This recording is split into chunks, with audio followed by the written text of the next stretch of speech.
What if everything you thought you knew about our place in the universe was wrong? Could we be sharing this vast cosmos with beings from worlds beyond our own, or have they already been here, hidden in plain sight? In this video, we unravel some of the most spine-chilling and perplexing alien encounters ever documented, from mysterious lizard-like entities to sightings of unearthly beings in the heart of Africa. These stories will challenge your perceptions and leave you wondering, are we truly alone? We'll delve into startling evidence, gripping eyewitness accounts,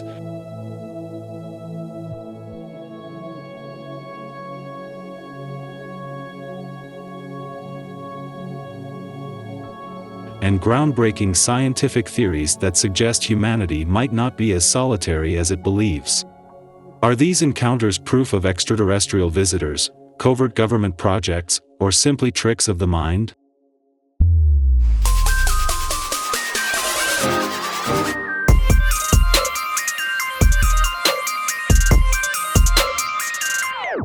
Number 1. Reptilian aliens.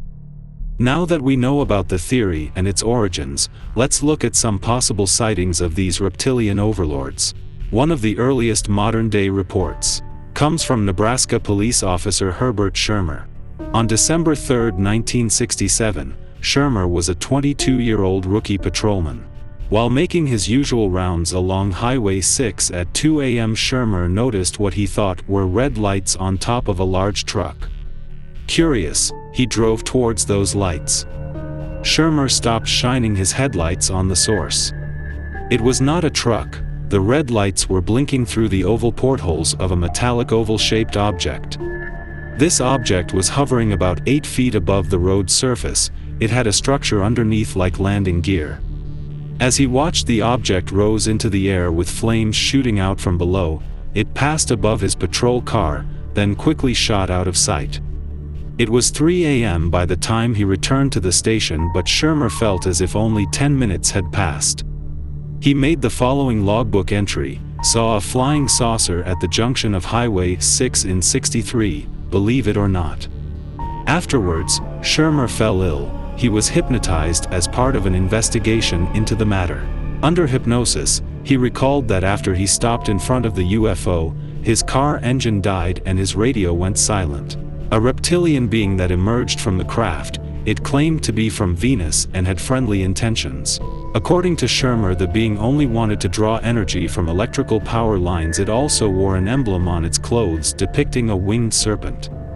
Why would aliens from a highly advanced civilization want to draw energy from our primitive power lines? Also, the fact that Schirmer completely forgot his meeting with the reptilian alien seems very similar to Will Smith's movie Men in Black, where the MIB agents use a pen which flashes really bright light, after which, the subject forgets everything they just saw. Did Schirmer see something more terrible but was made to forget all that crucial information by that superior alien hypnosis technology? Number 2. Aliens seen by Zimbabwean school kids. In 1994, 60 children at a school in Zimbabwe encountered aliens. They claimed these aliens descended from a UFO and had large eyes. The story begins with reports of explosions in the sky across the region. The explosions could be seen as far away as Zambia and Botswana too. Astronomers stated that these explosions were caused by a meteor shower. There was something strange about the meteor shower though.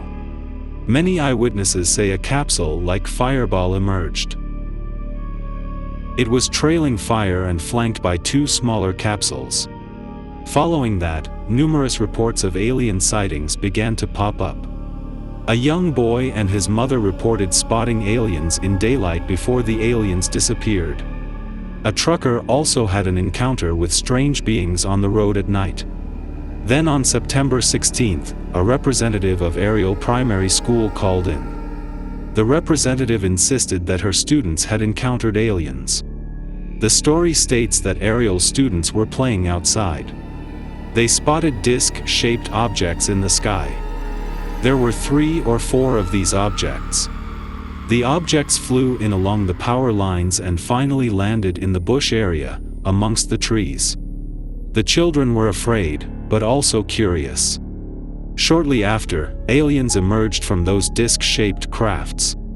One student said that he thought at first that the little man might have been the school gardener, but then I saw that the figure had long, straight black hair. It was not really like a black person's hair. It was then that he realized the figure was not human. Another student, Guy G, described the aliens in detail.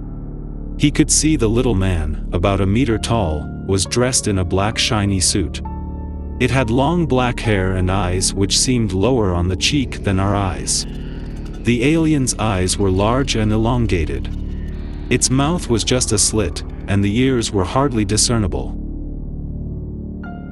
Some of the children also thought the beings were Zvikwambo or Tokoloshis, evil goblins in local African folklore. These children burst into tears, fearing they would be eaten. When the students reported their alien sighting to the teachers, they were met with disbelief. The teachers dismissed their stories and told them to keep quiet. Classes resumed as normal afterward. But the next day, the school received a bunch of calls from parents. The parents wanted to know why their kids were spooked. Eventually, the sheer number of calls started freaking the teachers out too. That's when they called a local UFO expert named Cynthia Hind to extract info from the witnesses. Hind recorded this encounter as Case 96. She described it as one of the most exciting UFO stories of this or any year. This incident can definitely not be passed off as a hoax because all the 60 school kids gave very similar descriptions of the tiny aliens they saw with big black eyes. So if this was indeed a real encounter, why did the alien beings choose to show themselves only to the Zimbabwean school kids? Or were they planning for a mass abduction that didn't go as planned? Our next alien encounter will give you goosebumps just by hearing the story. Number 3, UFOs seen in South Africa. First up we have the case of a strange aircraft spotted in 1914 from August to September of that year.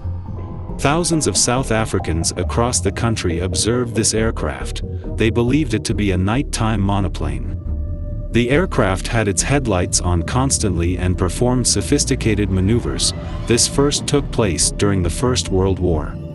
It was in the weeks leading up to the Southwest Africa campaign. Many suspected a hostile German monoplane on a possible spy or bombing mission, but others were convinced that it was of extraterrestrial origin. No German authorities ever confirmed the existence of this plane even years after the war. It's also strange that the plane was performing seemingly implausible maneuvers. And why would a spy plane be so conspicuous? No theories were ever confirmed. Until today, nobody knows the answer. Its destination and the identity of its pilot also remain a mystery. Another unusual aircraft was also spotted this year. Residents of Pietermaritzburg saw a long green light trail in the sky. According to news reports, this object looked like an asteroid.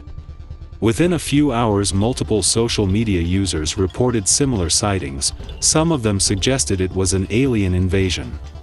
The object continued flashing in the sky briefly before disappearing. Similar sightings were reported by people in Durban and Johannesburg. What do we make of all these alien encounters?